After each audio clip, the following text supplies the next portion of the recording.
This evening we have a subject that is almost certain to become controversial. So I'm going to ask you to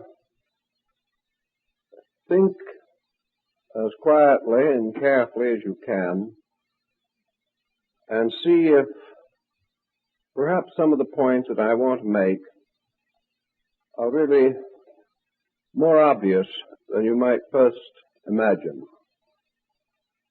You must give a certain background to this discussion because actually most of our concepts of demonism, black magic, witchcraft, and diabolism belong to long traditional concepts and beliefs which have endured in our way of life over thousands of years.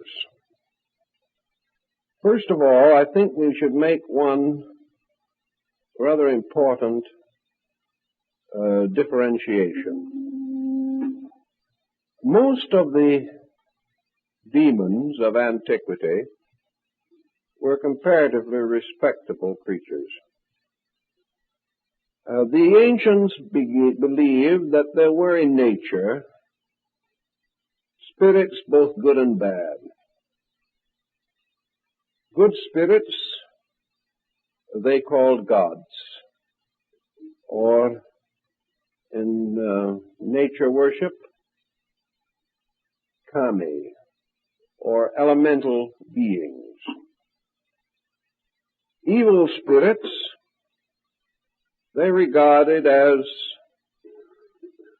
more spiteful and malicious by their natural intention. And these two orders of invisibles were used to explain a variety of natural phenomena. When things went well with man, he was grateful to his gods. And when things went badly, he propitiated his devils.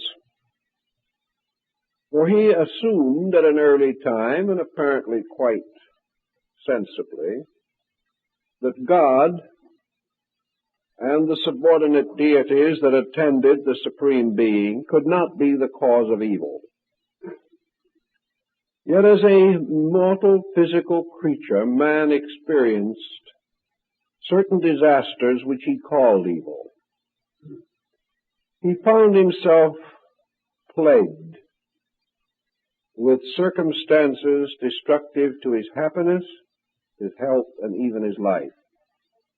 He had to explain how it was that a good God, ruling over a good world, could produce destructive situations.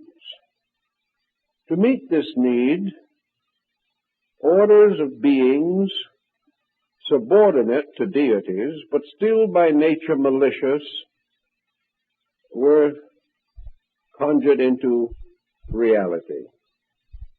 Perhaps man copied this concept in turn from his own associates in this world.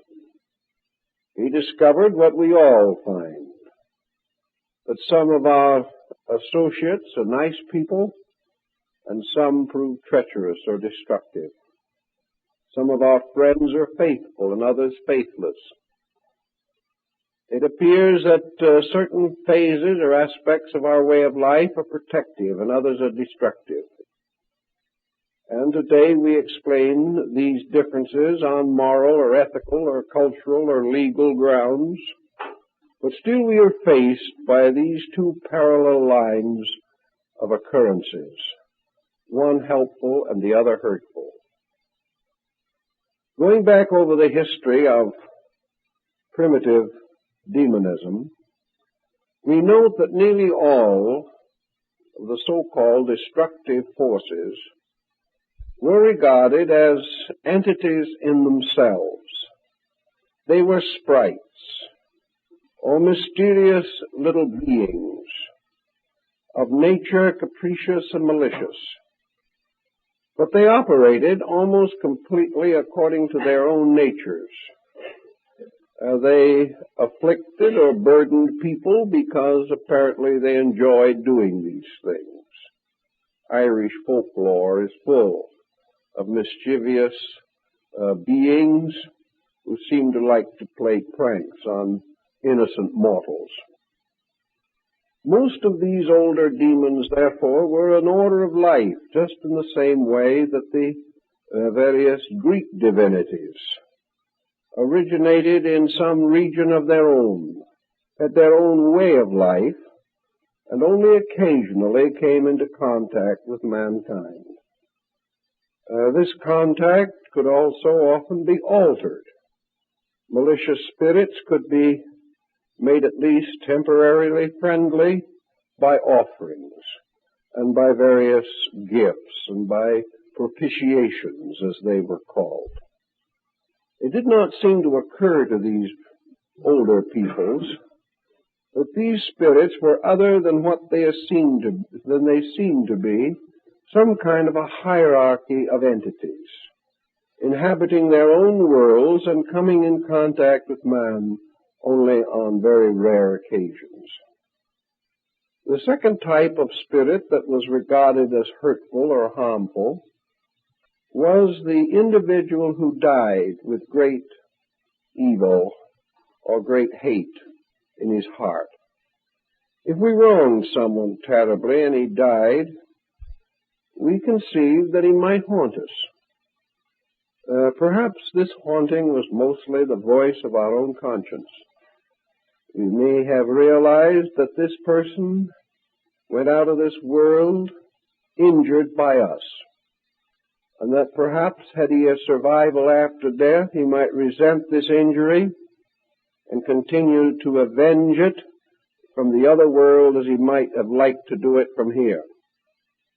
So we have this kind of spirit being, the souls of the unhappy dead. This more or less exhausted the Greek concept. The Greeks were never particularly devoted to demonology. They kind of liked life. They enjoyed nature. Their religion was a rather buoyant, festive kind. They would much rather live in a world filled with good spirits than with evil ones. Our word demon, however, has been derived from the Greek. But in the Greek form, demon, it did not signify an evil being at all. It simply represented a creature from another dimension who might have some contact with earthly affairs. Socrates had a demon, according to his own records, and this was a godlike creature who warned him of impending evil and harm, and protected him on many occasions through life. So the Greek concept of the demon was very little different from their concept of the demigod, except perhaps that the demon was a little more available, was present upon requirement more definitely and more consistently.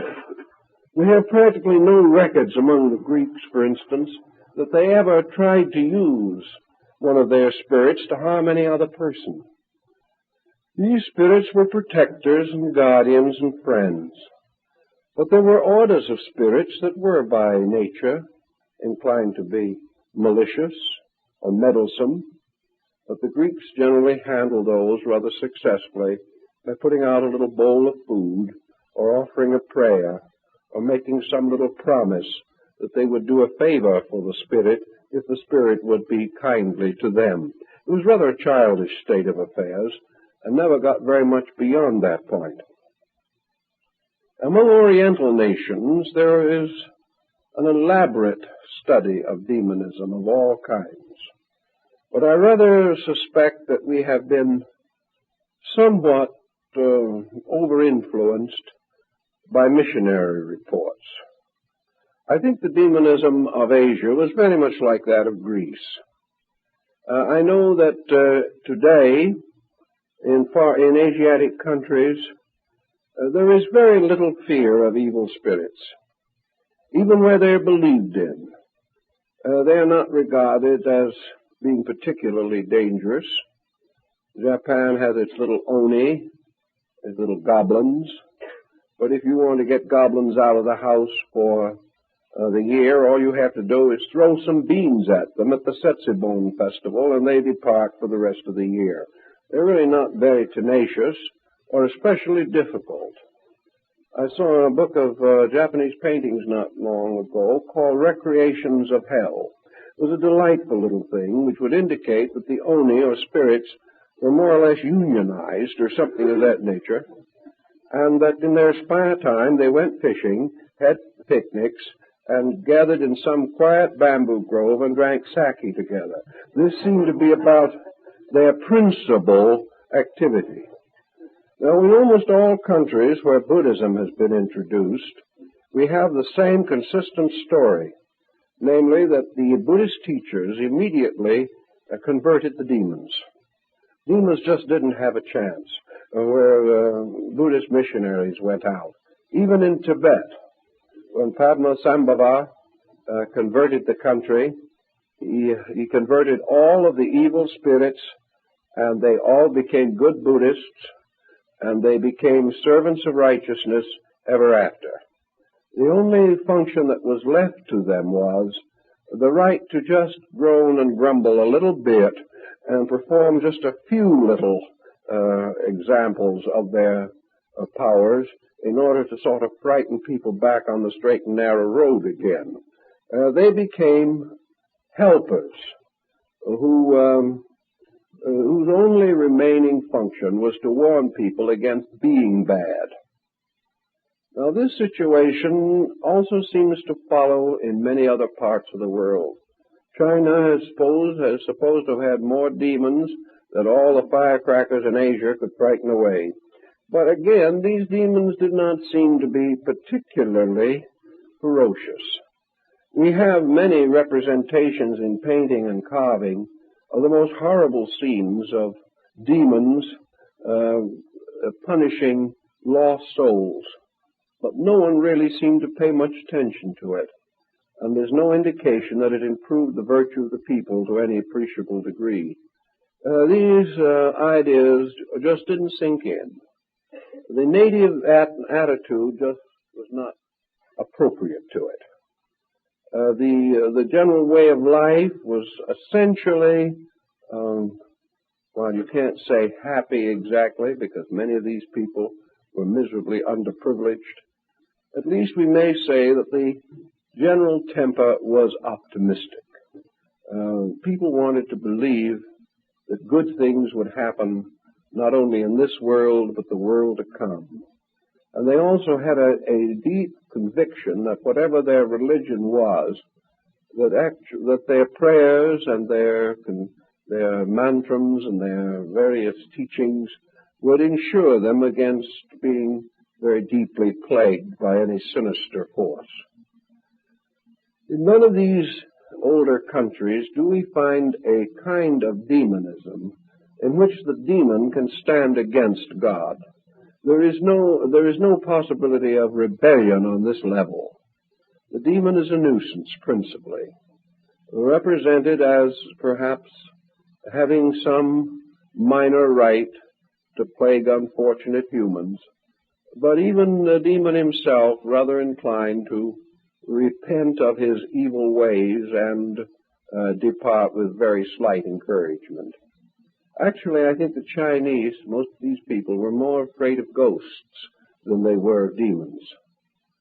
Our philosophy in the West, however, seems to have from the beginning developed a rather neurotic attitude on this subject.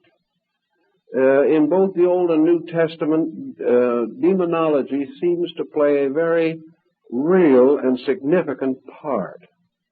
And then as we went along through time, particularly in the Dark Ages, demons became very terrible sources of negative belief. They plagued everybody. The early Christian missionaries enlarged the population of the infernal region by populating it with all the pagans and all their divinities.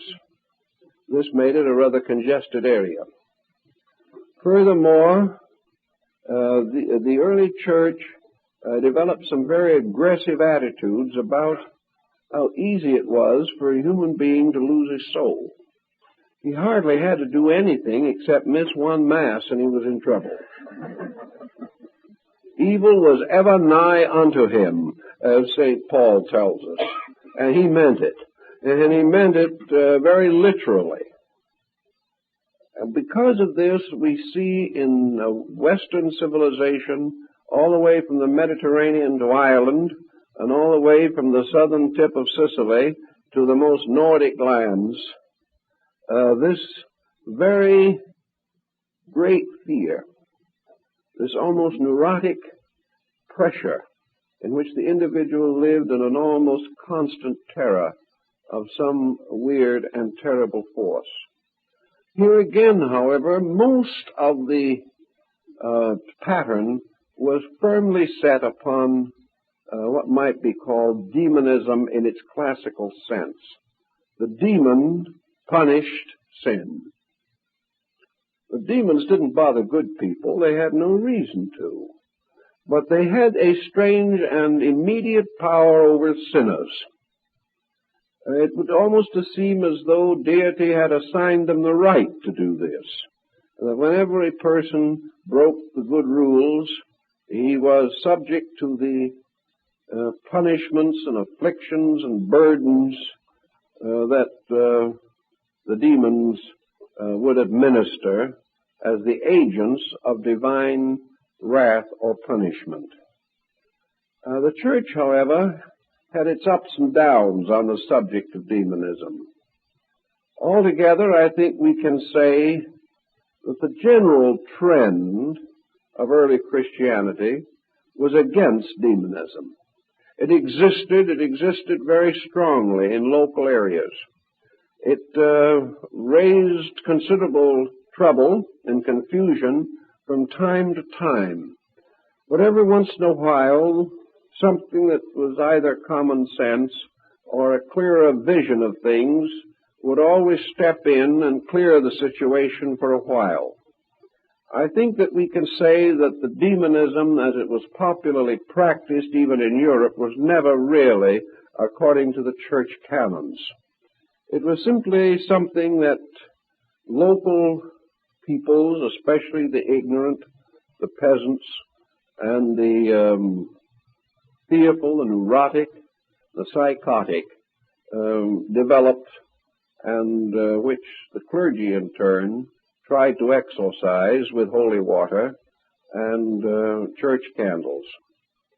The attitude was periodically to clear this atmosphere and to not allow the concept of demonism to build too strongly in early church history. Wherever it did build, wherever we had waves of this, we had also waves of incredible cruelty. We had horrible disasters, largely the result of morbid imagination. Now, every nation, every people of the world has produced neurotics of some kind. They're an inevitable part of life. Certainly they are more abundant where the pressures of life have a tendency to become abnormal. But there's always someone to whom healthy, natural, optimistic matters have no meaning. There are always people who live and brood and feel and fear and worry and hate and fuss and maintain jealous, negative attitudes toward each other. Such persons have always existed everywhere in the history of our race. So, there have always been psychotics. And today the psychotic presents very much the same problem that he did 3,000 years ago, 2,000 years ago. The difference now is that he is operating against a background that is not nearly as credulous as it was in the early times. When a psychotic today sees horrible and destructive visions, this doesn't become the basis of another witchcraft outbreak. It simply now means that this person is judged to be mentally ill. A few hundred years ago, he was not so judged. He could be taken to the steps of the church and exorcised. If he did not recover, he might be subject to torture. If he still did not mend his ways or repent his claims or pretensions, he might well be burned at the stake. This situation does not hold today because we simply have a different attitude toward it.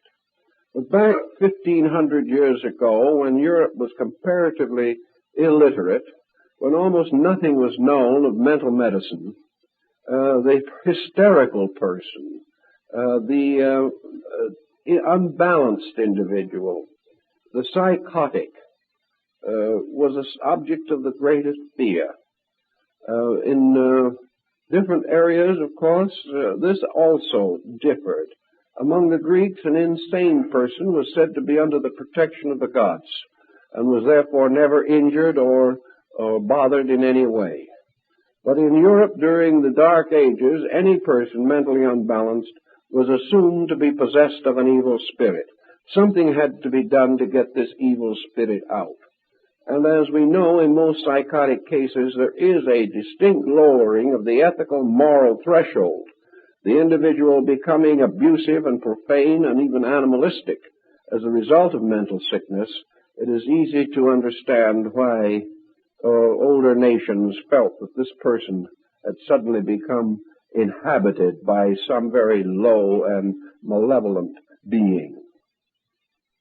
We don't want to labor this phase of the matter too much, but we do know that in the subconscious of our people, the subconscious of the race, all these old beliefs still lurk.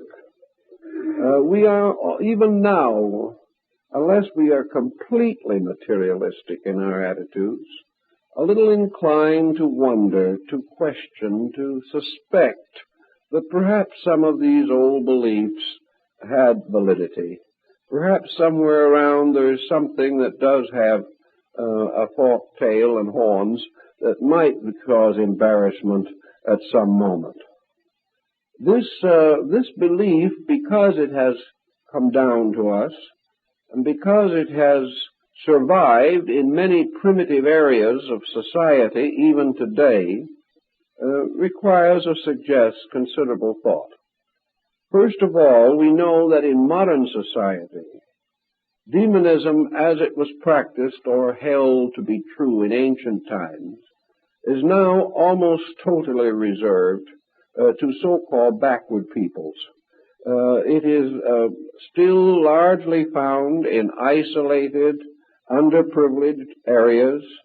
It is found among people who are comparatively illiterate, whose advantages in life have been few, who have been strongly introverted into patterns in which their tribe or their family or their community has been spirit-ridden and ghost-ridden for ages.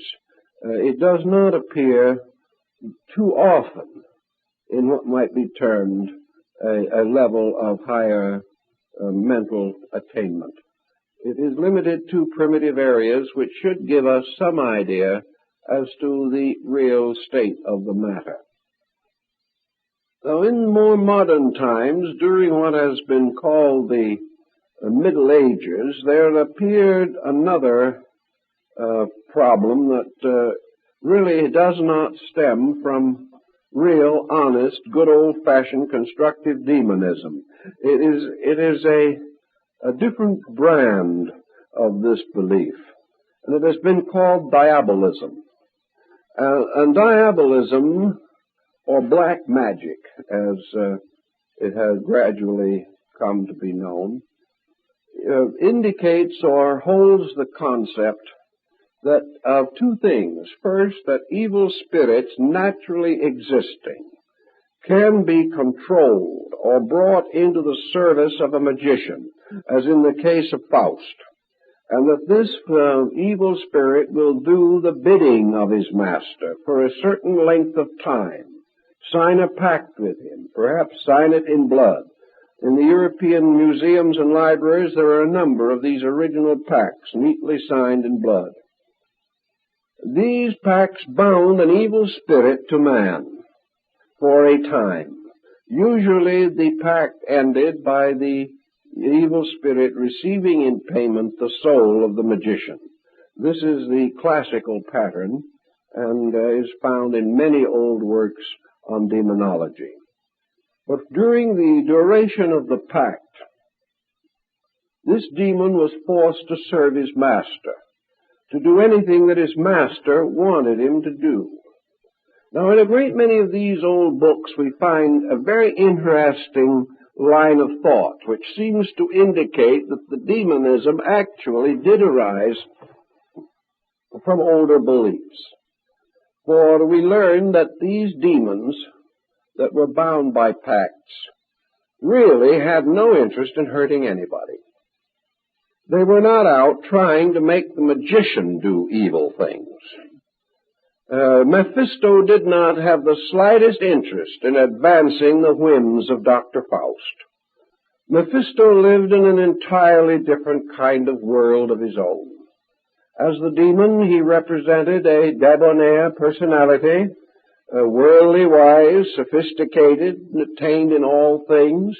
To him, Faust was was no one but a child, an infantile ignoramus, perfectly willing to sell his own soul for a few years of glory and a little wealth for the fulfillment of his own desires. And as Mephisto himself tells us, he hasn't the slightest interest in Faust's desires. But because of the pact, he is his servant for the duration of the bargain and must do as he is told. In fact, in a few instances, Mephisto actually intercedes and strongly recommends that Faust not do some of these evil things, which are senseless, meaningless, and purposeless. So in the demonology, it wasn't a case of a demon taking great joy in injuring people. It was a bored demon who had no interest in humanity, who didn't care whether humans lived or died, because he was no part of them. They were not his region, they were not his world. But he had made a bargain, he had signed a contract, he was, so to say, an apprentice to the sorcerer for a while, so he did what he was told and waited patiently until he could inflict final punishment upon the sorcerer himself. This type of diabolism, again, doesn't quite meet the thinking of most people of today. Because here, and this was the typical demonism of the crossroad, where the magic circle was drawn, where the witches of Macbeth brewed their cauldrons, all of this type of medieval tying of spirits, the binding of the powers of nature to the whims of a human being. All of these were based upon a certain power process. There were secret words, there were secret conjurations, magic circles and terms, rites to be performed. And if the magician was able to perform these correctly, he could command the spirit.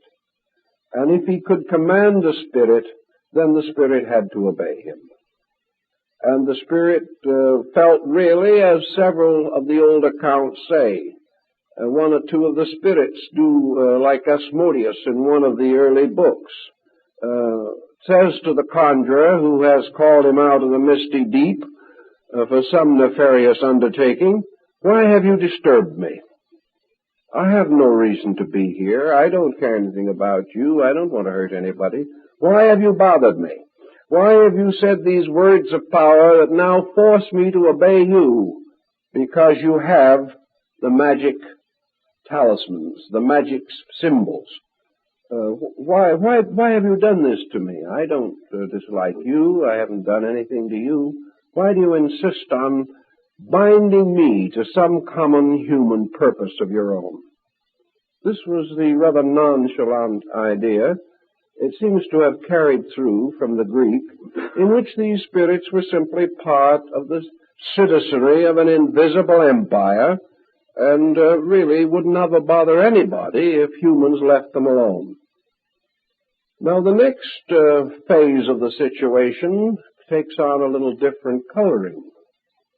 As a result of the binding of spirits by these conjurations and these magical formulas, it came to be believed that human beings could hurt each other.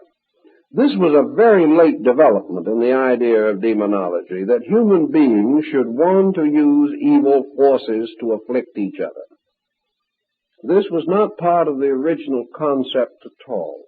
Ghosts might haunt those who hurt them in life, but not innocent people. And in most countries, the ghost is a kind of a wavering symbol floating in the atmosphere in graveyards at night or something, but not inclined to do anything more than be there, although its presence might frighten some superstitious person out of his wits. But it was not really any particular idea. The concept that either evil wanted to conquer good or could conquer good came late. The idea that man might want to use evil, some kind of an invisible or magical evil, to hurt other people. This was simply not part of primitive ethics in the majority of instances.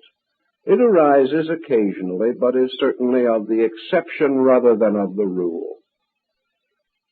But once we began to believe in witchcraft, once we believed that human beings could make pacts with demons, or could develop within themselves some evil force, could pervert their own natures, and begin to burden us with their perversions, like the witches of Europe riding on their broomsticks to the Sabbath on the Brocken, where that human beings themselves voluntarily and of their own inner conviction chose to become evil, chose to hurt or destroy other people, and sought in long and difficult processes to discover means by means of which they could bewitch or haunt, or in some way from a distance plague or hurt normal, innocent folks. Antiquity had very little room for this concept because it simply did not believe it. It believed that the so-called spirits could exist.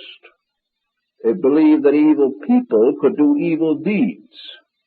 But it simply did not develop any strong concept of black magic as we think of it today. It was outside of the grand concept of life which these people held. And they would not permit something to be believed that did not fit into the great theory of the kind of world they lived in. And with the exception of very primitive people, there was no general group in society that believed that the world was created for the purpose of perpetuating evil, or that evil had any chance of conquering good. In the long, difficult picture of things, even in the Mazdian faith, evil had no real power to ultimately achieve victory over good. Good was real. Good was deep and great. Evil was passing. Evil was linked so closely to the infirmities of men that it became more and more obvious that most of the evil that we have attributed to demons really arises in the nature of man himself. That we are the creatures who seem to possess the strange power of being malignant in some way, malicious, malevolent in our conduct towards other people.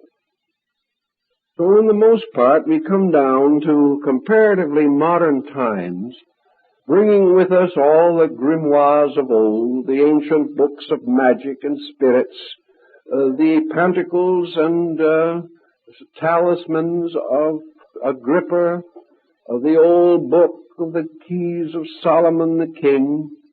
We have all these beliefs that have been shadowed down through time. Books that have to do with the creation of an empire of sorcery, a sorcery in which all of the common good of life is threatened and the universe is placed at the disposal of the sorcerer.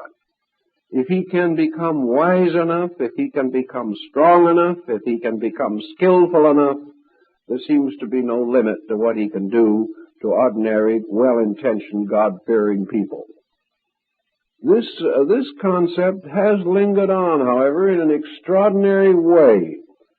And unless we begin to think it through somewhere, we have to face it more frequently than perhaps we like to really imagine. Even in our most sober moments, we are afraid that somewhere around us, somewhere in space, are powers of evil. That these powers of evil, operating upon us from the invisible, or coming into focus here through persons of evil nature, that these forces can do us great harm. We have also come gradually to lack the marvelous solutions that ancient people had. Most of the time now, the solutions which took care of everything 500 years ago just do not seem to be adequate anymore. We are too smart to believe the solutions, but we are not smart enough not to believe the original idea. In other words, we are foolish enough to believe in these evil principles, but not wise enough or not gullible enough to believe in the simple remedies that always took care of them satisfactorily up to recent times. In those long periods in which we were either blessed or cursed by the lack of psychiatrists, these things more or less took care of themselves. Every community had its own local psychiatrist in the form of an elderly widow or someone of that nature, preferably the seventh daughter of a seventh daughter born with a veil. If we could find her, everything would work out. But how did it work out? Just as it works out in the reservations of Indians down in our New Mexican and Arizona areas today. If you think there is an evil spirit that is trying to do you a little harm, you have to find two stones of a certain shape and size, tie a piece of wool around the stones, and carry them in a little pouch in your pocket or on your body. If you have made this little talisman correctly, you have nothing more to worry about. You're in the clear as far as affliction of that nature is concerned. If you're bewitched, all you have to do is wear your coat inside out for a couple of days and it's taken care of. These things certainly cause no more trouble. If it's too bad and you just can't handle it yourself, you go to a bruja, which is another witch, and you pay a very reasonable sum for the second witch to bewitch the first one, and then you go home and go on with your affairs as always. There was always such nice, easy ways out. In the medieval period, all you had to do was confess, do a penance, and be sprinkled on with a little holy water, and the situation was reasonably well in hand. We still have the fears and the worries, but we've lost confidence in the remedy, and that is a rather sad state of affairs, because we now have no way of getting ourselves out of these attitudes. Once we get into them, it becomes a deep and involved and troublesome process. we just are a little less optimistic about how to cure our own infirmities. Perhaps too much dependence on the professional level of things. The point to be very definitely made is this, that as time went on and down into the 20th century, we have a kind of black magic that has drifted along, that has taken on, in some instances, a rather respectable and sophisticated look. The old sorcerer with his pointed cap and long black robe covered with stars has vanished. We have now what might almost be termed the mental magician. He has taken the place of all these other things.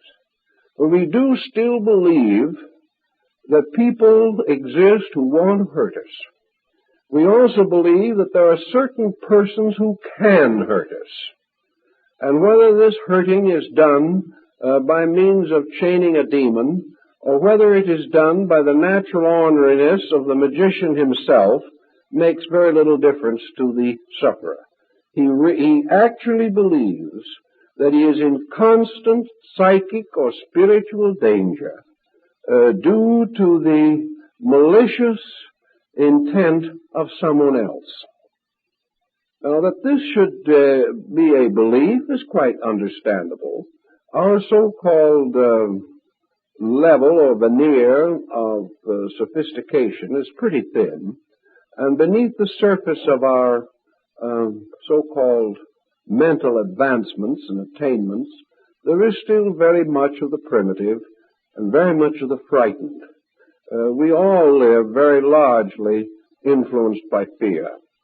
And fear is a mysterious thing and is most deadly and most dangerous when the object of that fear is most difficult to isolate or distinguish. Blind fear is the most terrible thing of all, because there's no way you can open your eyes for it. It is simply there as a terrible compulsion to terror within yourself.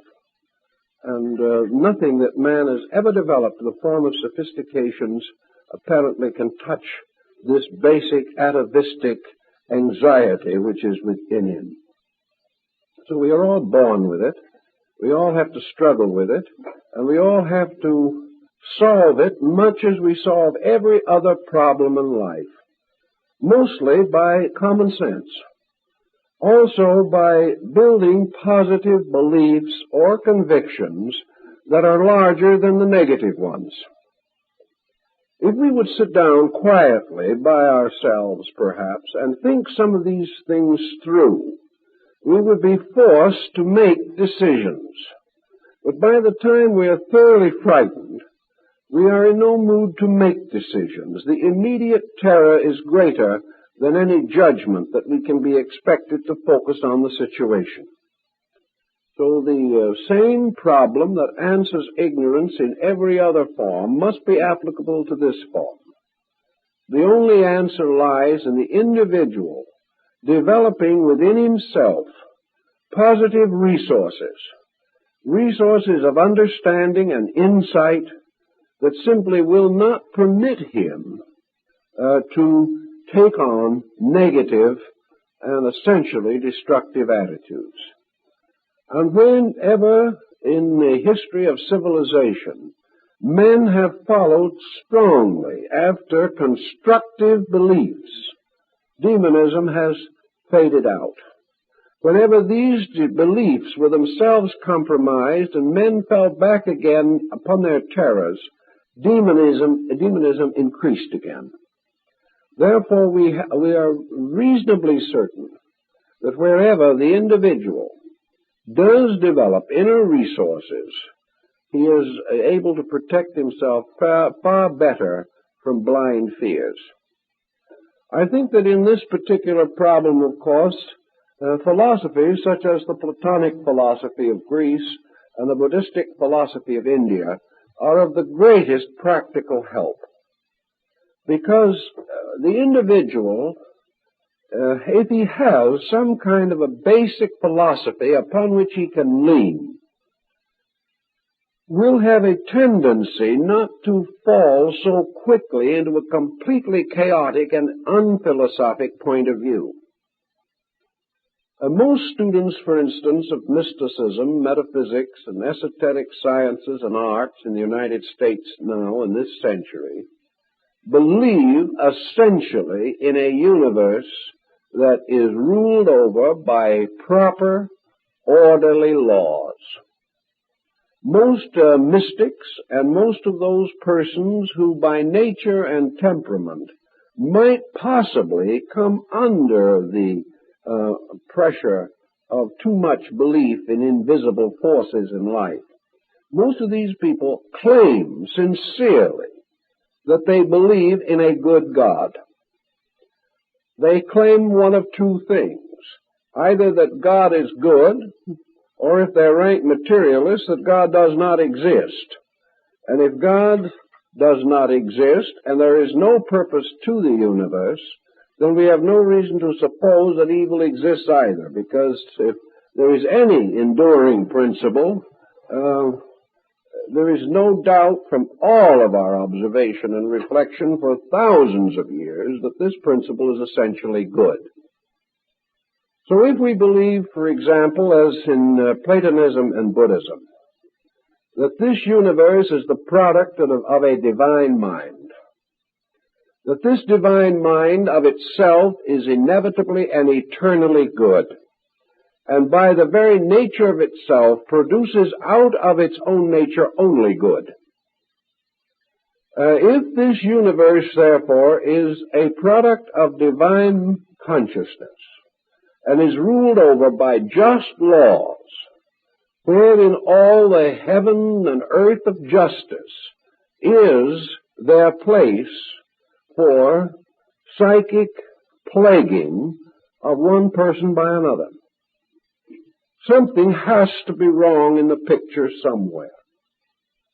If a person is subjected to psychic malpractice, which he hasn't earned, which he doesn't deserve, and for which he has no way of protecting himself reasonably, and he must endure this because some other person wishes to take advantage of him, and the one person is not punished for his evil, and the victim is not protected against this evil, what happens to the concept of universal law and order?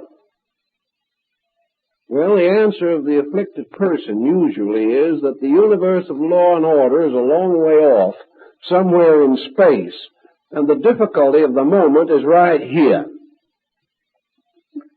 And this is considered to be irrefutable. But the more we think about it, the more we realize there has to be something wrong with the picture.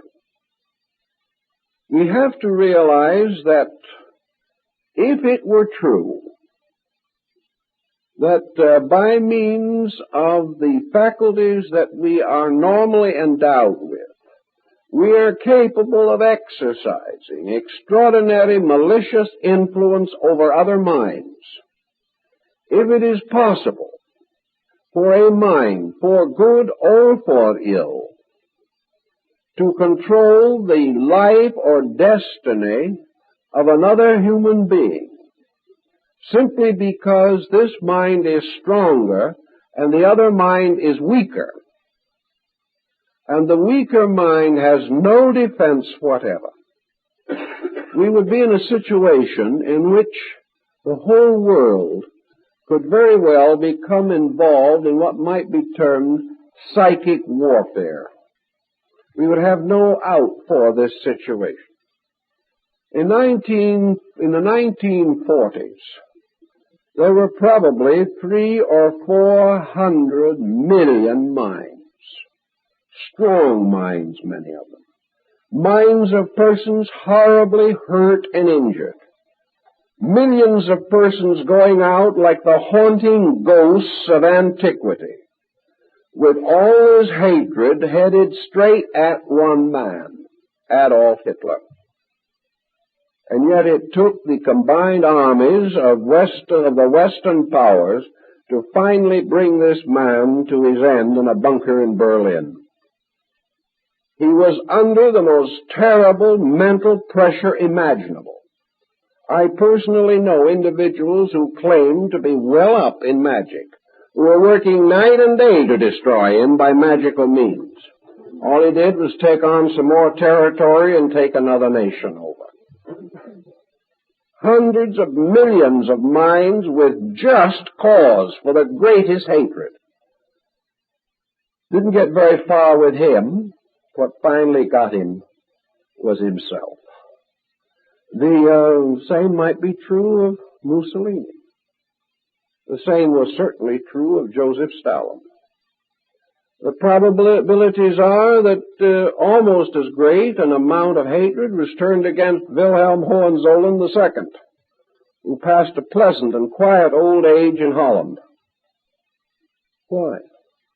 If one individual can, by means of mental suggestion, destroy my life or your life, how is it that they can never seem to get the fellow that needs trouble the most? They don't get him. He keeps right on going. And the reason why he almost certainly keeps on going is because he doesn't believe that these other people can do it. He is so sure of himself. Hohenzollern with his me and Gott. Hitler, the man of destiny. Napoleon, the man of destiny. It was their own arrogance, their own conceit, their own stubborn unwillingness to listen to anyone else that finally destroyed them. But the sorrow, the pain, the agony of minds did not do it. The prayers lifted up against these tyrants did not seem to operate very effectively. And yet we like to assume that these same forces that cannot touch these men, even when augmented several millions of times by concerted thinking, that one lonely character of uncertain mind can destroy us. Actually, we have to reevaluate this entire situation. And it is a little difficult to do because there are things we so desperately want to believe. And there's nothing that we want to believe more than that which we see, that which we hear, and that which occurs so directly and intimately to us that there seems to be no possible way of evading or avoiding the situation. What we see that happens seems so factual that we cannot escape it. Now, in Buddhist philosophy, we have these repentant onis, miscellaneous secondary demons, who more or less finally went to the robe and became good Buddhists themselves. And what do we have as the answer to the rest of the problem in Buddhism? There is one thing, and that is perhaps the most important key to all. There is one legitimate cause for the individual to be in trouble, and that is karma. Now, karma is not a monster. It is a good law, absolutely necessary to us. But like the Mio of China and Japan, the ferocious-faced deities were always smiling in a kind of a wicked, sardonic way, as much as to say, I shall have you for breakfast. These Mio, or Fudo Mio, represent karma. They represent the inevitable power of retribution. And to the Eastern way of thinking, karma is this thing which is itself a divine good appearing to us in a horrible and destructive and unfortunate and unpopular appearance. In both Platonism and Buddhism, an individual has to be in need of some type of punishment, or it doesn't come to him. He has to experience that which he has caused. Let us say, for example, that back somewhere in the Middle Ages, a second or third-rate sorcerer appeared who really believed, perhaps, that he could use these evil forces for his own advantage. Perhaps he didn't use them really for his own advantage. Perhaps he didn't even know whether he did or not. All he knew was that when he prayed that a person would die, that person would sicken and die. And it was obvious, therefore, that his prayers had done it. We know today that this does not necessarily constitute the answer, but as far as our medieval sorcerer is concerned, he may have believed it. So we might assume that all the way down through time, there have been individuals who have sold their souls for wealth, for power, for the fulfillment of their ambitions, and for the fulfillment of their appetites. These individuals have conspired against the public good. They have cheated and stolen and bribed. They have done all kinds of unpleasant things. Perhaps when they did them, they thought it was all right to do them. We've got the whole generation of people now making the most stupid possible mistakes with a very good attitude on the whole thing. I've talked to people recently who have admitted frankly that they see no reason why they should not get the last dollar they can, no matter who they take it from. The problem is now you're respectable if you get the dollar. How is no longer a problem or a question. So people compromised their principles down through time. Some did it in the name of religion. Some did it in the name of power. Some did it in the name of business. Some did it in the name of the learned professions. But they exploited. They took unfair advantage. They used knowledge and skill to hurt with. And this essentially is black magic. They used the intelligence which they had to enslave other people instead of to free them. They used their scientific skill to make objects and weapons of destruction. And we're producing a lot of them right now. But they took the God-given faculties that man has and have used these faculties to terrorize other people, to destroy the securities of living, and to leave this world perhaps a barren sphere in space if someone doesn't come along and straighten out the problem and the tangle. Now, these people, unfortunately, are subject to a law that they don't know anything about, most of them, and that is the law of cause and effect. These individuals have set up compensations. They have set up compensations not merely because they were ignorant, because nature takes ignorance into consideration. They are setting up compensations because they know they are wrong, and yet they prefer to do it that way. Every time we get mad at someone, we know we are wrong, but we keep on doing it. And after a while, we have a thrombosis, which is the way nature catches up with us. When we do what we want to, the world is wonderful. But a thrombosis is sent by the devil. We haven't realized that in many instances, the devil, which is merely a form of the deity Pudo or Yama or Mara in India, is the luring, flame-encircled image of karma. the natural ills that we have done coming back to us.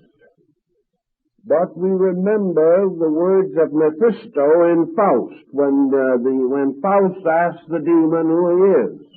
And Mephisto answers, the spirit of negation, part of the power that still works for good while ever scheming ill. This is karma. In other words, the demon is simply the long way toward the good, the roundabout way through the mistakes that man himself makes. So there is one way in which things can go wrong with us that we cannot explain. Paracelsus, who probably is accredited with knowing more about demons than any other medieval thinker, tells us that there are no miraculous circumstances in life, that a miracle is only the effect, the cause of which is unknown, but that cause must be equal to the effect that it produces. So what we term psychic persecution today is an effect. There has to be a cause for it. And where are we going to find the cause? Where in the universe can we find a just cause that something unfortunate should happen to us? The only possible answer is that the just cause has to be ourselves. There has to be a lesson which we must accept. There has to be unfinished business. When this moves in upon us, we can join the Hindus and the Romans and the medieval Christians and the Goths and the Celts in assuming that an evil spirit is bringing it in a pack on his back. But this evil spirit, so called, is nothing but the retributional aspect of universal law. A good spirit, a saintly spirit, is the spirit of the reward for good. The evil spirit is the spirit. A good spirit, a saintly spirit, is the spirit of the reward for good. The evil spirit is the spirit of the punishment for ill. So nearly all of the infirmities which we would like to shift onto the shoulders of either some actually well-intentioned little demon of one kind or another, or upon some person with malicious intention to us, we have to finally face the fact that in the universe, law and order must be maintained. Now, this does not mean for a moment that another person may not try to hurt us. Let us clearly realize that there are a great many parlor sorcerers, even in this century. There are people who would love to hurt us, perhaps.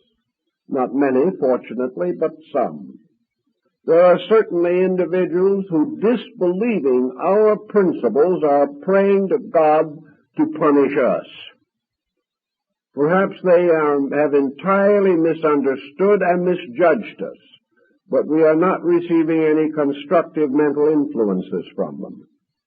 They believe the worst, and because they believe the worst, they keep on sending to us any negative or perverse thought that might be available. Yet have we any defense against this? How are we going to defend ourselves against persons we don't know, perhaps, certainly whose location we could not find, whom we cannot take into court and charge them with some malicious mischief? Persons who perhaps we have gradually come to fear with such an intensive terror that it is destroying our own rest and sleep. And if we were able to pick up the telephone and say to these persons, "Are you trying to make life miserable for me?" quite possible the individual would answer yes. I'm doing all I can to make life miserable for you. So here it is. I'm miserable. Somebody else admits they're trying to make me miserable. The circumstantial evidence would almost stand in court. Yet it doesn't have to be true even when it goes that far. Because we are still faced with this constant problem. How are we going to assume any kind of a just existence if another person can make life miserable for us because they want to, and not because there is any justice in it? I think we have to realize that man has been equipped by life with everything necessary to protect him on this dangerous journey which we call existence. Just as surely as he has gradually developed means for the protection of his outer body, as he has developed all that is required to preserve himself as far as possible against almost any creature except his own kind, we realize that man is psychically well equipped to defend himself. He is psychically set with a keynote of vibration. No two human beings have the same keynote. The discovery of this keynote by any other person is an extremely remote possibility. And even assuming that it could possibly be done, there still remains the problem of the ethical universe in which we live. From what we can learn from the older philosophical systems, man is capsulated or enclosed in a magnetic field. This field, in turn, is surrounded or held by a mysterious thing called the auric egg. The walls of this egg are stronger than steel, but completely invisible. Against this field, any bacterial organism, anything of this nature, has almost no chance whatever of making any inroad upon man. In fact, nearly always, any individual who suffers from a bacterial or germ infection or contagion does so because primarily the germs are already on the inside of this situation. We are carrying all these in our own bodies, and they are coming out into victorious manifestation because of mistakes that we make in the maintenance of our own economy. If we allow ourselves physically to run down, the germs take over. If we build up, the germs retire. Nature has provided us with a most extraordinary defense mechanism. And this mysterious mechanism extends also into our psychic lives. If we can assume an honest person owing no psychic debt to anyone, living a constructive life, and free from any immediate pressures of karma, if we assume this person, and assume that they are a well-integrated individual, I think we can at the same time assume that so-called malicious psychic persecution is impossible for that person to suffer. Something has to happen to break down the natural defenses of the individual. And these breakdowns are the real cause of the whole problem. Somebody who wants to use some mysterious ability to injure us can turn that ability in our direction. But if we are not a proper receiving station, it goes right back to the original sender and causes more trouble than it can ever cause us. Because always the sorcerer finally becomes the victim of his own sorcery. He is setting up negative karma in himself, and this karma will destroy him more rapidly than a bullet. So no matter what he wants to do to somebody else, all he can do is destroy himself. The answer as far as this affects us lies in a number of secondary situations which seemingly have a strong bearing on this matter. One of these secondary situations that I'd like to particularly mention is that there seems to be a proven and demonstrable fact of thought transference. In other words, we are unable to disprove and have no desire to disprove that the thought of one person can be communicated to another.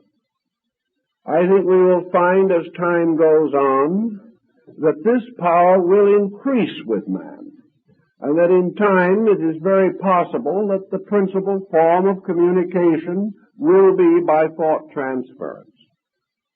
Thought transference, however, is only another step beyond radio, television, and the telephone. It began with the telegraph and perhaps smoke signals long, long ago. But when the telephone was invented, we did not have a wave of psychic persecution nor an epidemic of sorcery. We have not had it with television. We've had several forms of negative thinking, but we haven't had any evidence that the fact that I can pick up a telephone and talk to you is any indication that I can hurt you. At least I can always assume that if you don't like what I have to say, you can hang up the phone. Also, there is no reason for you to do anything that I say, regardless of what I say. I can look at you and say I am the ghost of the Pharaoh Ramesses the Great, and I'm paying 10 cents to send this phone call directly from Cairo, and I expect you to do what I tell you to. And in the majority of cases, the receiver will hang up. There is no reason, there is nothing to indicate that thought transference is a legitimate basis of mental persecution. The fact that a thought can get through no more means that the person who receives that thought is vulnerable to some negative force than it would be if he picked up the telephone. Thought transference, it is true, does come into us, perhaps in a rather mysterious way. Sometimes it is not completely obvious how it arrives. We awake in the morning with a sense that we have received a message. We may perhaps seem to hear it in the air around us. Perhaps it is only a mental impression, and we have a strong feeling that something is happening to a person near us or one with whom we have concern of some nature.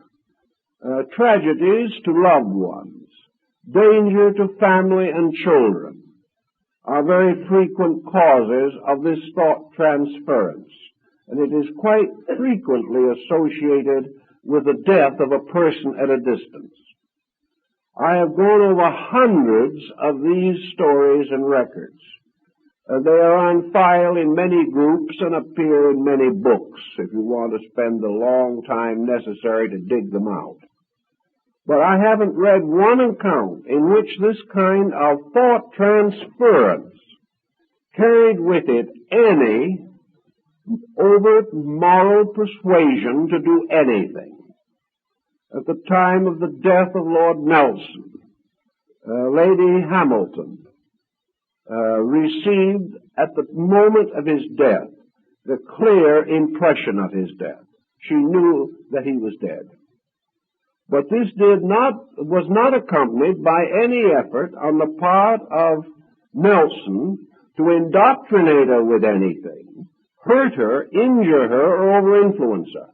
It was just the spontaneous pressure of a great desire to communicate. Now, most of your thought transference has practically no normal vicious associations. Telepathy is not a proof that one person can hurt another mentally. Even presuming, which is difficult because usually in cases of telepathy, there is a very strong basic rapport between persons involved.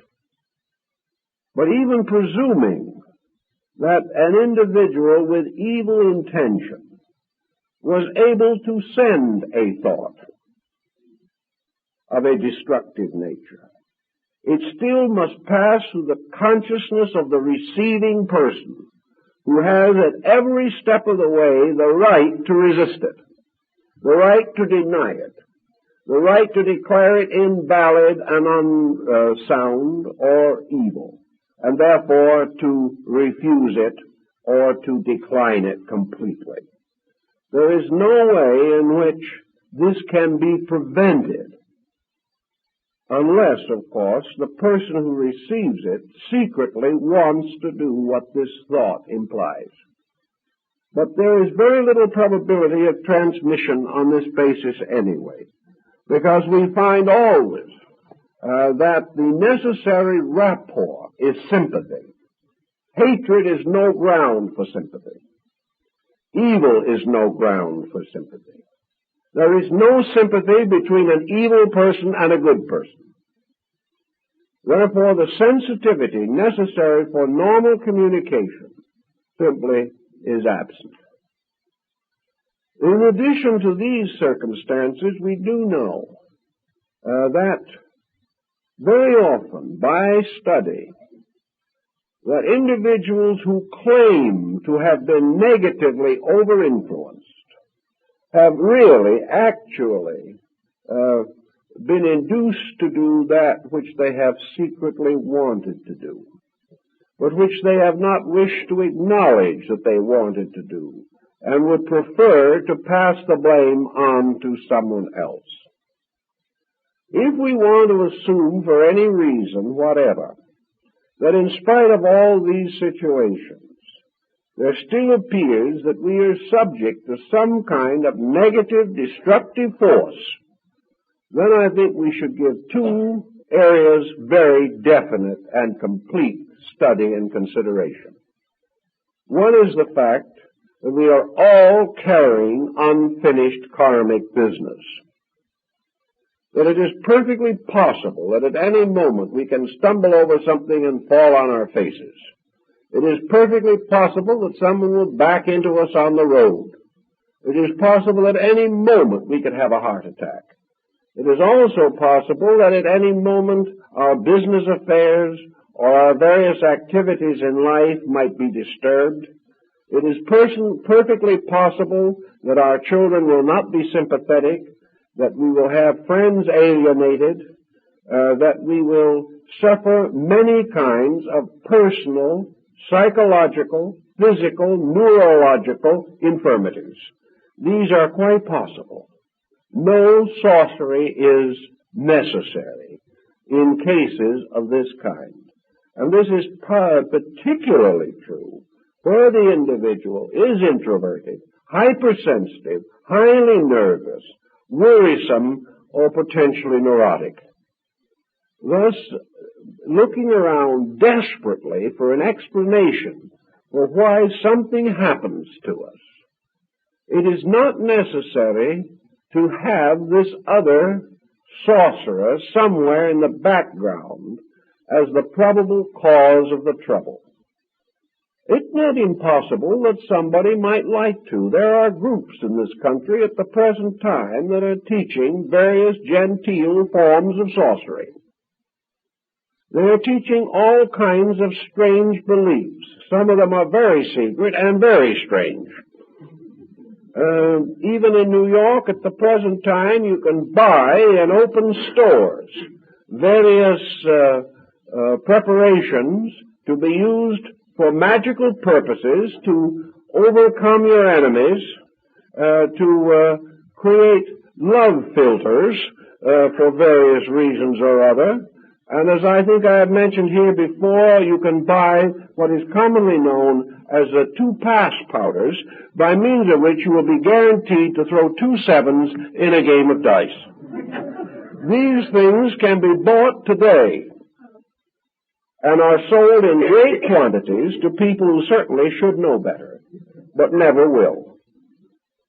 It is quite true there are groups, and one of the things that these groups do, which leads to a great deal of trouble, is to bind their followers with oaths and obligations, warning them that if the follower ever leaves the organization or fails to do what he is told, he will be the victim of the most horrible punishments, that the most malicious forces will be turned against him, and that he will just be made as miserable as he will permit.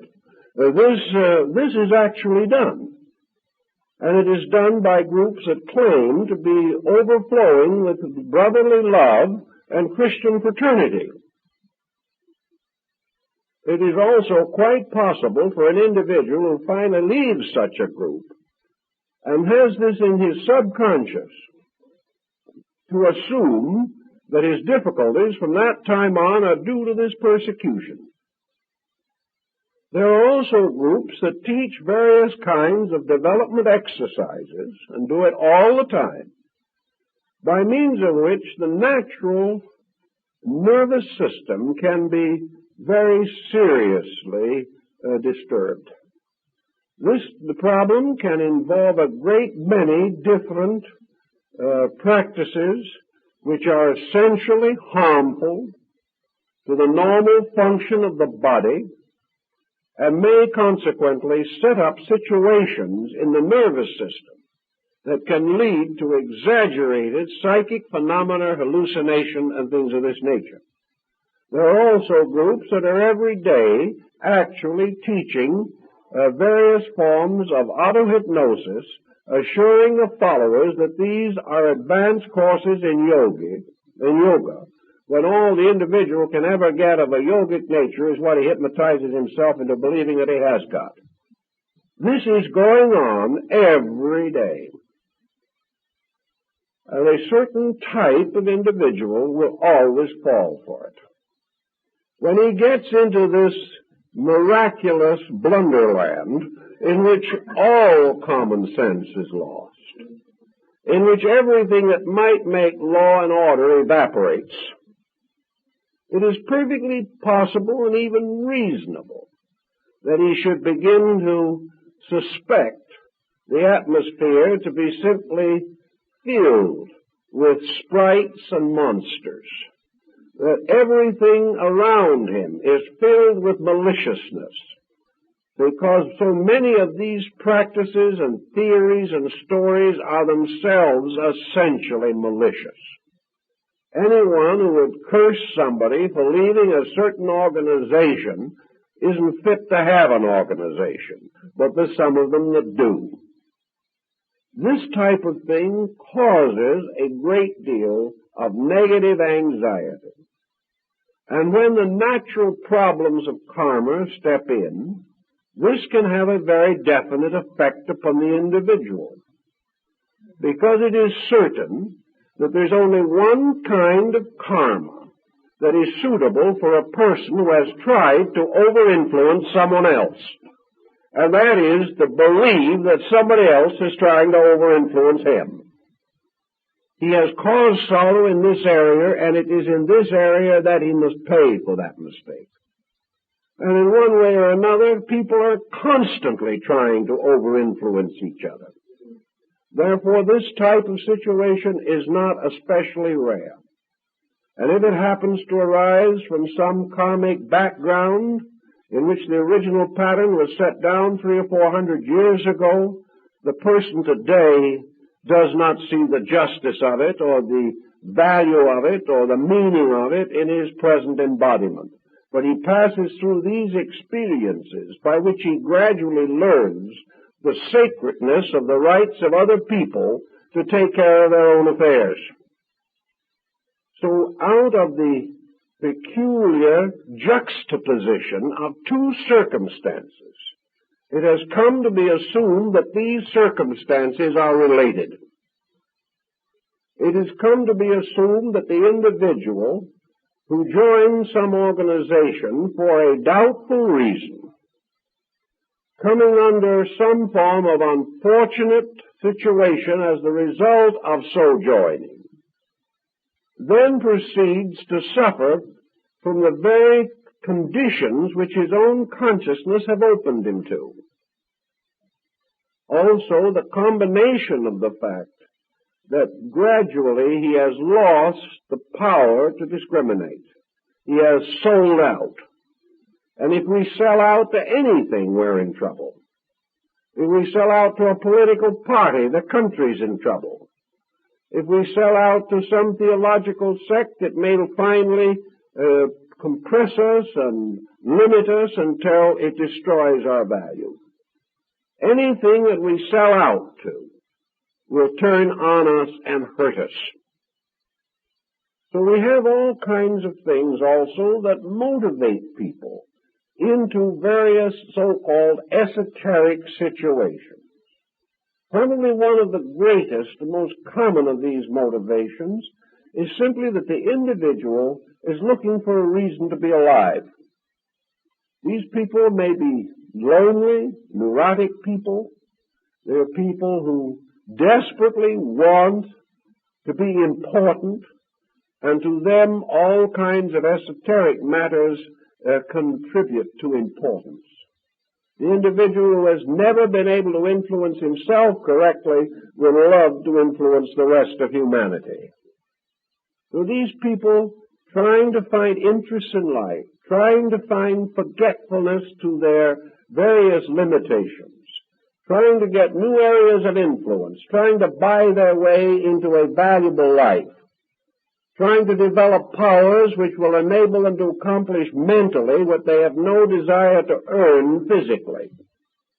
All kinds of strange motives, some of them too obscure to be discovered until perhaps long afterwards by the working of karma itself. No human being could discover them.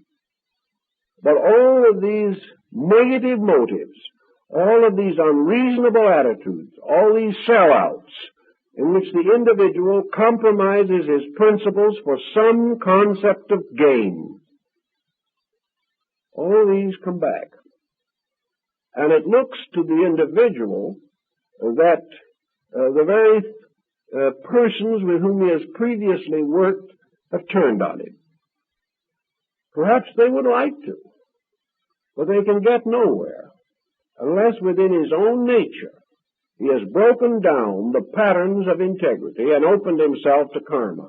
Then the thing he is being punished by is not what the other individual is trying to do to him, but by the compromises which the person himself made, by which it might have been reasonable to assume that the other person could have gotten at him.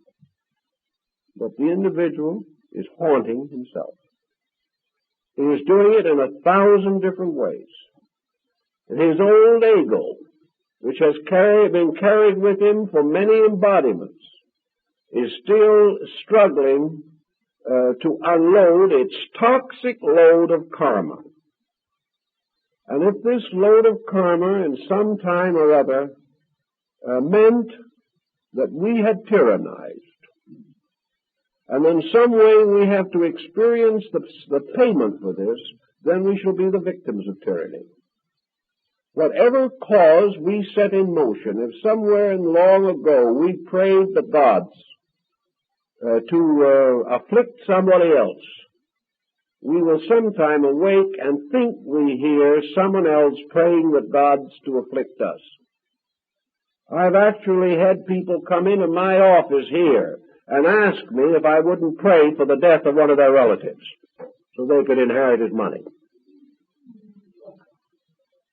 Now, that an individual like that should come finally to believe that somebody else is praying to get rid of them is nothing short of poetic justice.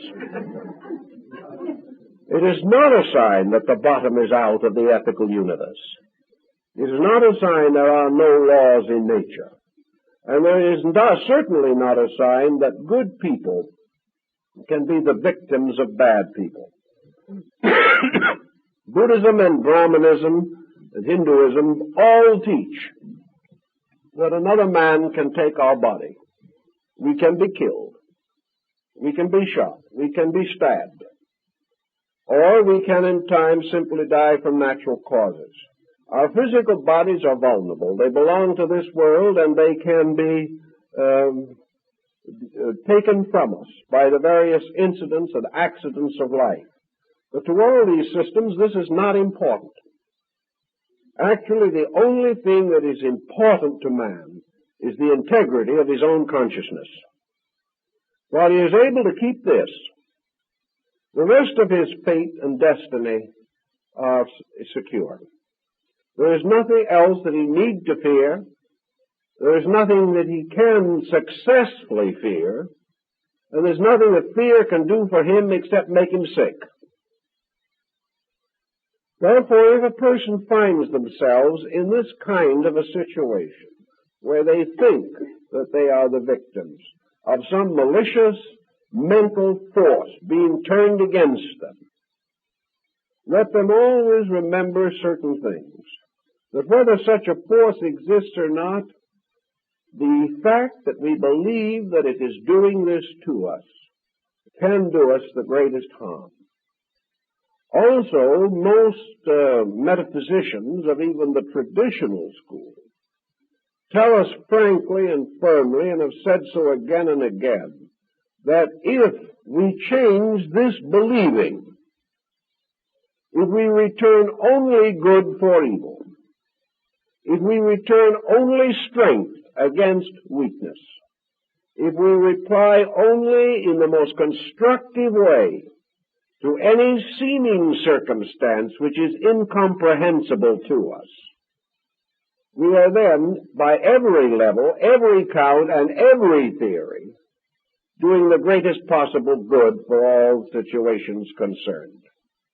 In other words, if in the presence of some such a negative thought, we can simply go no further than to say that we still believe that there's somebody trying to hurt us, but that the only answer that we have is to bless that other person, and to realize that as far as the universal principle is concerned, this person who might be trying to hurt us should be the object of sympathy.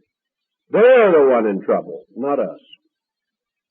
They're the one who are in need of assistance.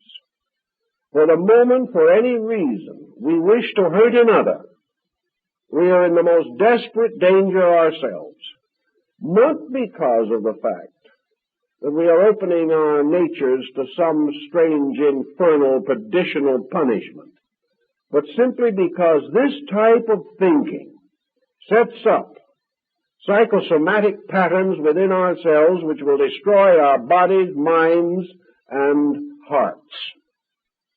So any individual who is anxious to do evil, desirous of exploiting anyone else for any reason, should be the object of our greatest and deepest sympathy. They are not big, strong people endangering us. They are little, weak people endangering themselves. If we will take this attitude consistently, we will find that they cannot, directly or indirectly, do any harm to anybody. And the main point is that whether we believe they are doing anything to us or not, and whether in the course of time we discover that the whole thing was our own attitude, and not anyone trying to hurt us, regardless of how we want to explain it, our own cheerful, constructive, idealistically, spiritually correct attitude at that time is our greatest protection and our greatest solution. So regardless how we want to explain it, the answer always remains that we must gradually replace fear with faith, that we must lose all interest in assuming or believing that anything or anyone wants to injure us or can injure us. Now, this does not mean that we don't have to read the small type in the contract.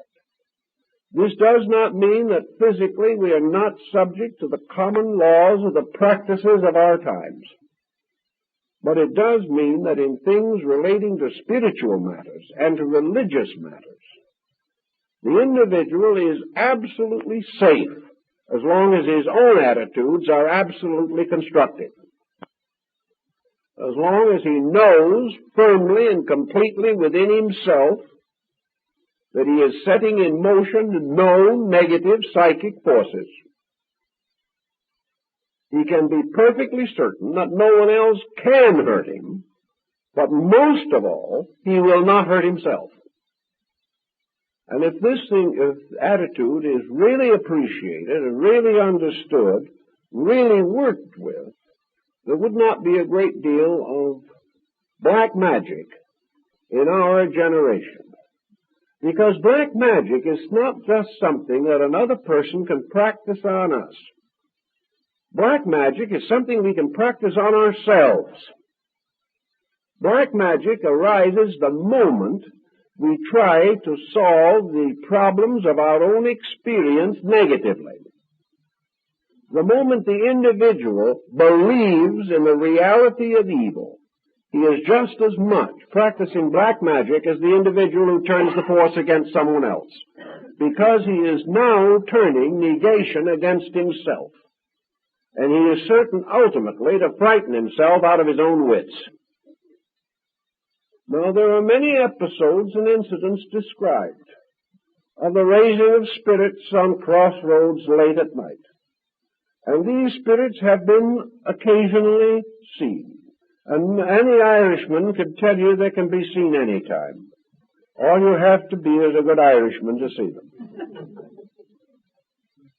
Therefore, we recognize this problem. But I talked to an Irishman who, I don't know whether he was in the right direction from the standpoint of descent or not, but he obviously had kissed the Blarney Stone, not once, but many times.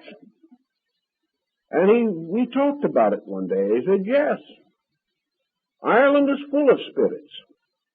It's full of all kinds of little creatures that come out of the earth following the plowman. You'll see little creatures rising in the mist of dawn or in the mist of evening. And you'll see fairy rings under the trees where the flowers form circles. And you can see them, and you can hear the leprechauns out at night pegging shoes. You can hear them almost any time you want to. And there's one little fellow always sitting with a pot of gold or a crock of gold at the end of the rainbow. Oh, these things, the children see them all the time. Everybody sees them. At least they think they do. So I asked this Irishman once, I said, do these little spirits ever bother anybody? Oh, he said, be gone with you. Why should they bother anybody? Of course not. The only time they bother you is when you bother them. If you try to take the leprechaun's crock of gold away from him, he'll work magic on you. And he'll try his best not to let you have it. But if you want to sit down quietly and watch the little folks at play under the trees, they don't mind. They're very happy. In fact, they probably don't know you're there. So he assured me that unless somebody bothered them, they never bothered anybody else. And that's good Scotch folklore, and it's good Irish, and it's good even for the rather superstitious folks down on Sicily who have a lot of this type of belief also. But all these things, nobody bothers anybody unless we bother them. And it is the same in nature. The crock of gold at the end of the rainbow might symbolize worldliness and all the mysterious forces that contribute to it. When man is willing to destroy to get that crock of gold, then the spirits that guard it turn upon him. And there's a story in Germany that still the little Nibelungen people still guard the treasures of the earth. And you have to go to them, and you can dig the treasure forever, but you'll never find it because they'll always hide it from you. What you have to do is to first of all convince the little people that you have earned it. Then they'll reveal it to you instantly. These are moral fables. There's no question about it. That the treasures of the earth really are guarded in some way, like happiness and peace of mind and peace of soul. These things are guarded.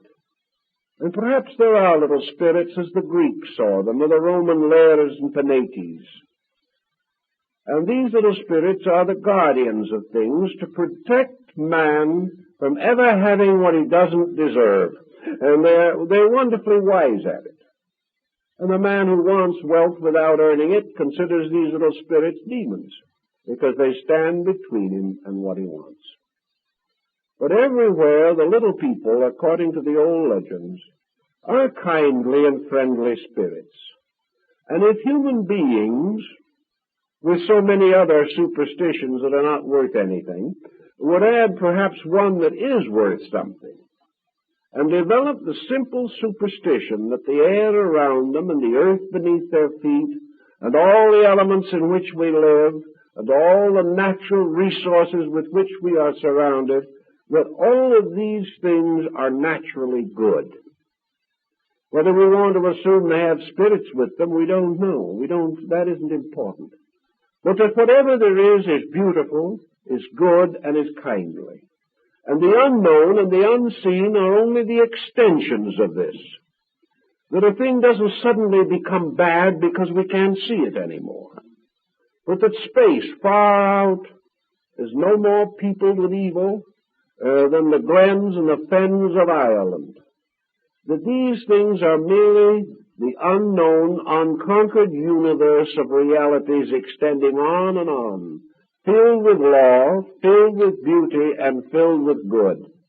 And if man will keep faith with this good, and he will live harmoniously with it, and will not break the patterns by his own negative psychology and create a negative psychotic condition in himself, he can live on through the years of his life and from life to life in a universe that is essentially good, which has some problems, some unfinished business, in which we are ready to pay our debts, and we are ready to try to do to others as we'd have others do to us, but with it all a great basic faith. And if we have this faith that everything is essentially good in principle, and that in man this principle may be obscured, but it is still basically there. And beyond the selfishness of our daily conduct, there is in every person a spirit that is trying to be good, and that this spirit, through karma, is ultimately going to win. And little by little, the failings and weaknesses of man will be dissolved by universal law, and in the end, we will all come to that good which was originally ordained for us. If we keep these thoughts in mind and do not permit ourselves to wallow in self-pity, negation, fear, and doubt, we won't have any trouble with black magic. We won't have any trouble with demons. And if by any chance we should meet one somewhere, it'll be a very kindly little fellow who will be more amusing than difficult. Because actually, there's no reason why the old Buddhist monk wasn't quite correct when he went by one of these little demons, simply patted it on the head and blessed it. It was all part of a good world. It's all part of a universe of good things. And if the good finds itself strong and rich in our own consciousness, there is nothing else that we need to fear. Well, I think our time is up. Thank you very much.